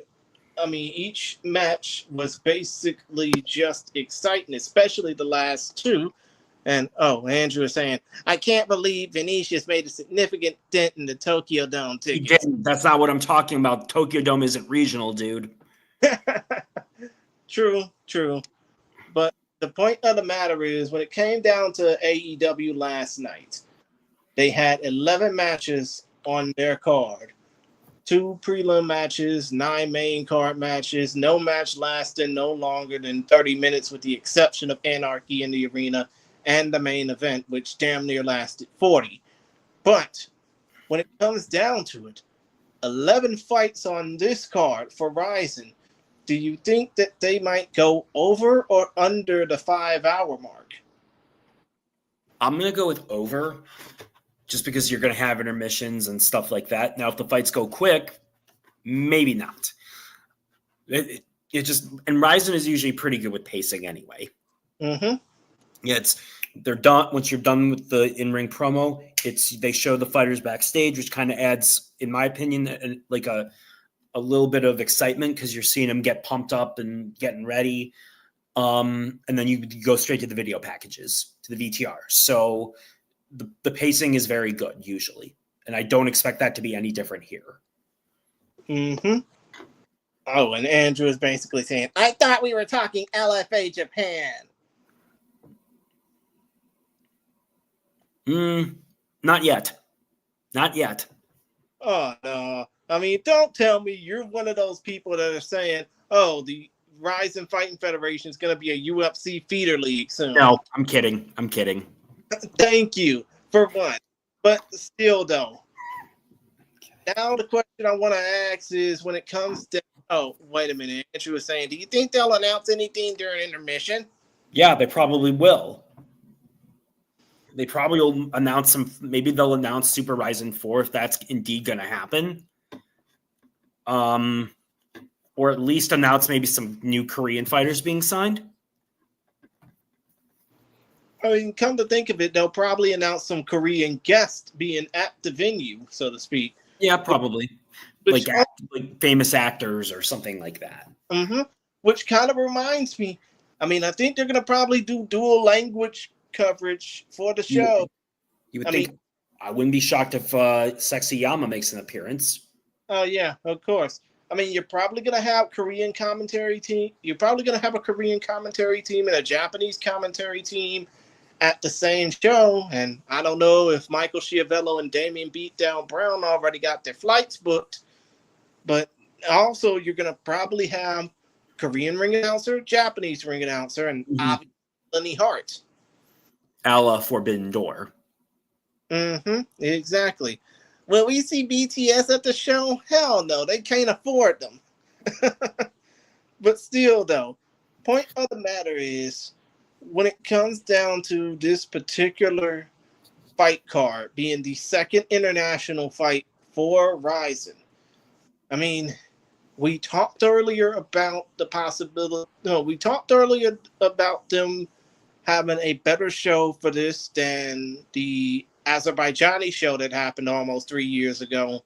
Now comes the question of, if this show becomes a success for RIZIN, will we see more international shows down the pipeline, regardless of if or if not they respect the superior rule set of RIZIN? Yeah. I don't see if this draws, and I'm assuming that they got a nice little site fee from Paradise City to hold this event there. I don't see why not. You'd have to be in the right place, whether that be Hawaii. I would, because maybe Singapore. I mean, yeah, I could potentially see a RIZIN show happening more in ONE FC's territory in Kaliang, Singapore. Maybe Thailand. I mean, Buakau and Kota. Yeah, you would have to do that. Have that be a co-promotion of them and Roger de Nurm World Series. But as far RWS, because obviously Lumpini is aligned with ONE. Oh, right, of course. But still, though, when it comes down to that, I can see those two shows, those two potential shows, RIZIN in Singapore and RIZIN in Thailand, being, or even Macau, maybe Macau, China. Yeah. Oh, yeah, most definitely. Oh, Andrew was saying RIZIN in Turkmenistan. I was going to say, if we're going to do that, how about RIZIN in Laos? In Vietnam? Vietnam, they're, yeah. Let's see. Would they potentially do some like RIZIN in Russia? Oh, no, because anything right, I mean, with how things are going right now. I know, I'm just saying. I know, but I'm just saying, with how things going right now over in Russia and Ukraine, the last thing you want to do is show sides in that particular chaos, especially if it's towards, the chaos over there in Russia.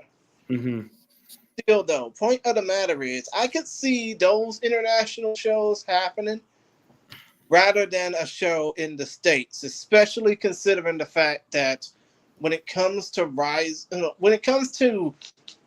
certain states, I mean, if Jay Wolf was on here, he would gawk over the fact that certain states in the heartland, I know Ohio ain't one of them, but Kentucky, Oklahoma, and Georgia are, and they are Kentucky, Oklahoma, Georgia, and I think Colorado are states that would, welcome a potential RIZIN event. And I would say Hawaii. Hawaii is the obvious Hawaii or Cali are the two obvious choices. Oh, yeah. I mean, obviously Honolulu, San Francisco, and Los Angeles, as far as cities go, with choices too. With bigger Japanese with Japanese population, with bigger Japanese populations, that's obviously what you would want to focus on. Yeah, and especially given that Hawaii is halfway to the continental U.S., halfway to Japan. Yes. So there you go. I mean, those would be those are the viable places. I think that makes a lot of sense. Whether or not they get the money to make it worth their while, I don't know. Because, like I said, I'm sure they're getting a night. I think the venue is only seating for this show what was it, like 2,000? I thought it was. It wasn't that many.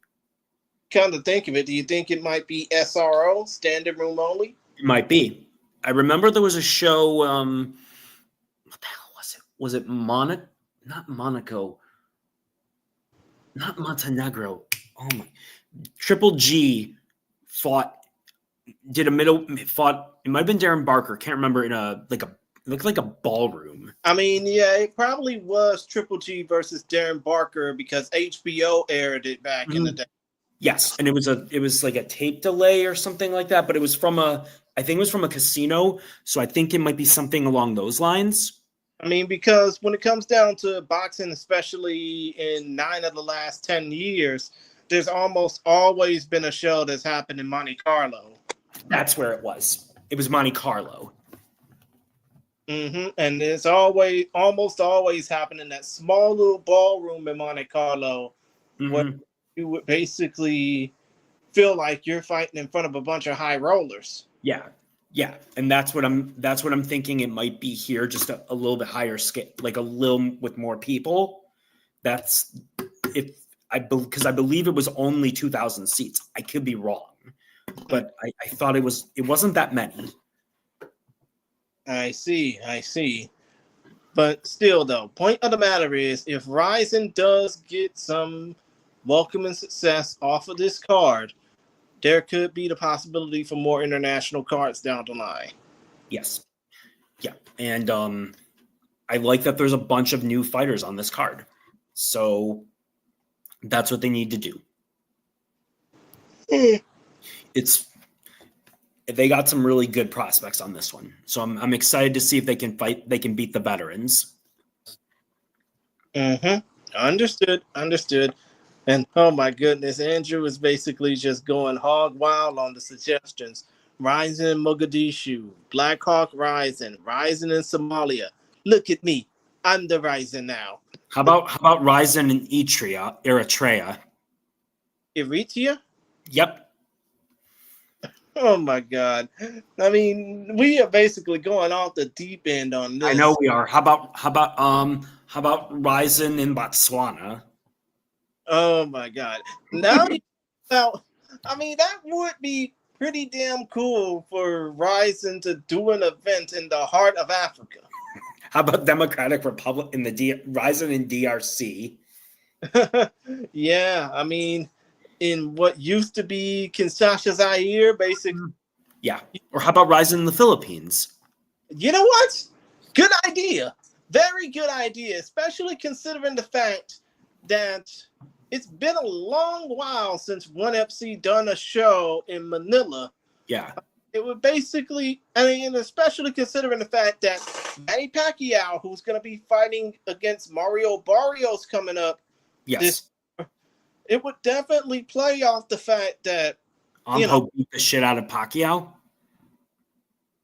I mean, are you saying that Barrios is going to beat Pacquiao and then? We do. I just unless Manny magically de-ages by 10 years, most likely.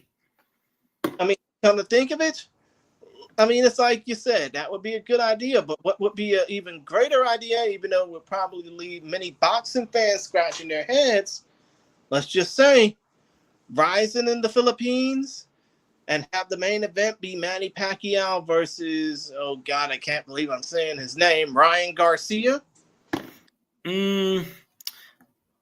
I mean, maybe, or you just have to put one of the small, like maybe get one, like a former title holder, like a former boxing title holder, and maybe have them do MMA. You know what?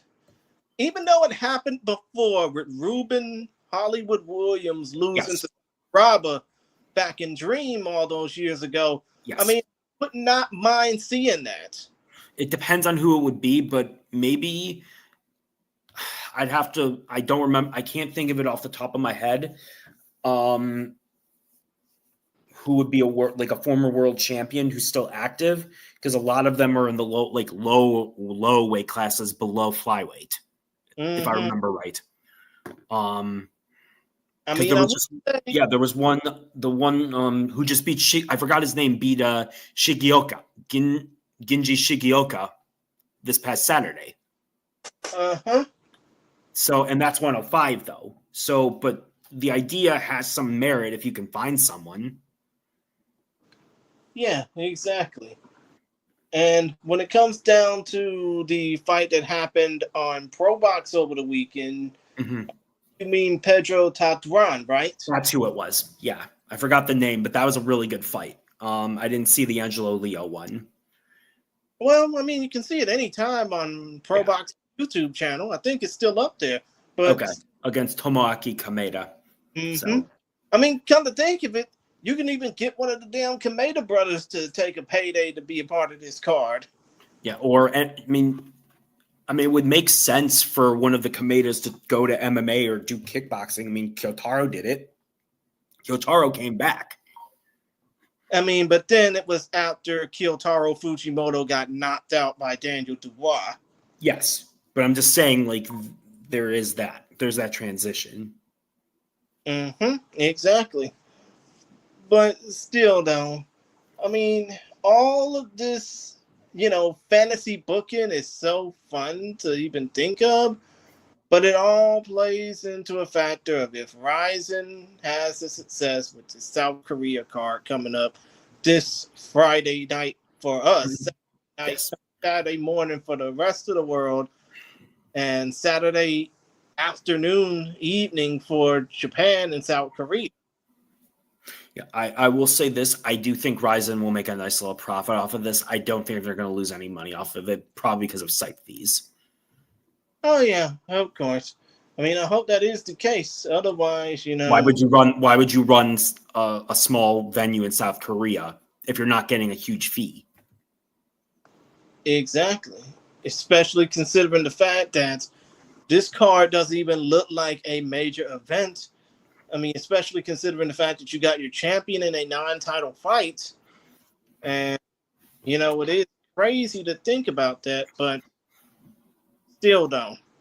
When it comes down to this fight, even though, of course, again, it's going to be on pay-per-view, RIZIN.tv, $20 will get you the full card, or $17 toward the RIZIN Stream Pass will get you all of the premium action, for free. But and it would get you Landmark as well. Oh yeah, Landmark and Super RIZIN if necessary. That would be some fun to get. But still, though, hopefully when it comes down to this fight card, it'll live up to more than just expectations. And I have some decent expectations for it because they could have just thrown crap on this card. I wouldn't call most of the fights on this card crap. Understood. But still, though, when it comes down to this fight, hopefully it'll get the fans talking, even if many people only care about a lackluster UFC card in the Apex the following day. I mean, but then ultimately it's up to RIZIN. It's up to the fighters to rise to the occasion. Oh, yeah, of course. Pun intended. But it was because, like, at the end of the day, you can book great fights on paper all you want, but paper's thin. If they both sing out the joint, not much you can do about it. Just be disappointed. Yeah, of course. But other than that, that just about wraps up all that we have to say about this fight card. Mike, if you want to go ahead and, or should I say, Michael, Mr. Ohio Soltez. I love it. Huh? I love it. Thanks, Andrew. Of course. But if you want to go ahead and put over all of where people can contact you, including the RIZIN FL Fans Discord, please feel free. I'm just on the RIZIN Fans Discord at Mr. Ohio. That's pretty much it. I don't do social media. I don't partake in that foolishness. Understood. It's just that many fans can go ahead and check you out on the RIZIN FF Fans Discord. If you're listening to this right now in audio form, you can check it out in the description of the podcast episode filter. As far as the video version, the one you're watching right now, I will do my damnedest to edit it, in post. So just like when it comes down to forms and Of course, if you're listening on the audio version, you could check us out on whatever platforms of choice that are sprinkled on the Linktree page in the description. And you can check out my links as well, which includes my Facebook, my Twitter, my Facebook, my active Twitter account, my Instagram, and my fans, so to speak. You can check all those pages out as well. And You look like you're trying to call a freaking play in football with that. Hey, I'm trying to basically be hush hush on that. I mean, I get it. But still, though, point of the matter is, I'm not trying to be like Bill Belichick dating a younger woman. At least you'd have more subtlety than either of them do. Oh yeah, of course. No, we're not gonna talk about that. No. But still, if you want to check out all of what I have in store, if you're watching this, which I will edit and post, or listening to this, which of course I have up, within the week, within the next few days or so. I don't want to say the next week. Good God, the fight card's on Friday. But still, though, point of the matter is, I have links for y'all to check out. If you want to check those out, feel free to do so. And as far as my wrestling fans go, I have an interview with a former promoter that I met up with in my little days as an independent professional wrestling blogger, which was over a dozen years ago. That will be coming up within the next week or so, probably before the review of this particular show that we're talking about right now. So be on the lookout or be on the listen for it. But other than that, just want to put over one more time, RIZIN in Korea from Paradise City, Incheon, South Korea. Saturday, May 31st, midnight Eastern. Friday night, May 30th, 11 Central, 10 Mountain, 9 Pacific, 7 Hawaiian, 6 Hawaiian, or for the rest of the world, check your local listings for time in your area. But be sure to get the pay-per-view for $20 on RIZIN.tv or get the RIZIN Premium Pass on RIZIN.tv for $18, where you will get not only this card, but the RIZIN Landmark 11 card from Sapporo, Hokkaido, Japan in a couple weeks for free. Yeah, and that'll be a quest to cover, won't it? Yeah, of course. Hopefully when it comes down to another person's participation, I'm pretty sure Jay Wolf will be all over it. Like, I wouldn't say white on rice, but more like a fly to shit. Or me with peanut butter cookies. Can't resist. Oh, of course. But other than that, Mike, thank you for giving me the opportunity to basically not do this show alone. And Not a problem. I appreciate it. I love just talking about this stuff, and it's good practice. How about that? Yeah, it is good practice.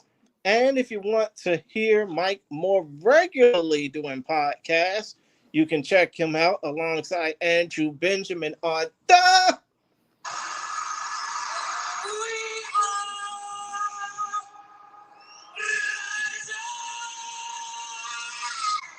Thank you, Lenny. podcast.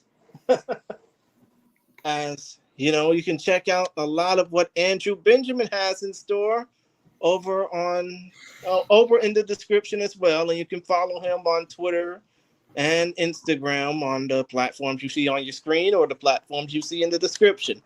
Other than that, I have been the Chillmeister J. Christian Gary.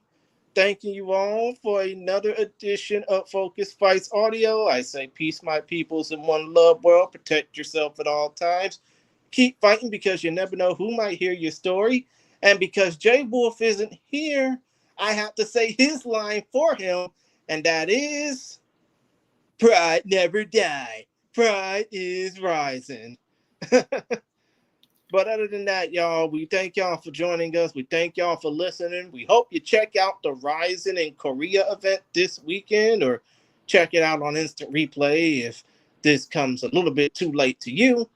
But other than that, we just hope y'all enjoy a great week.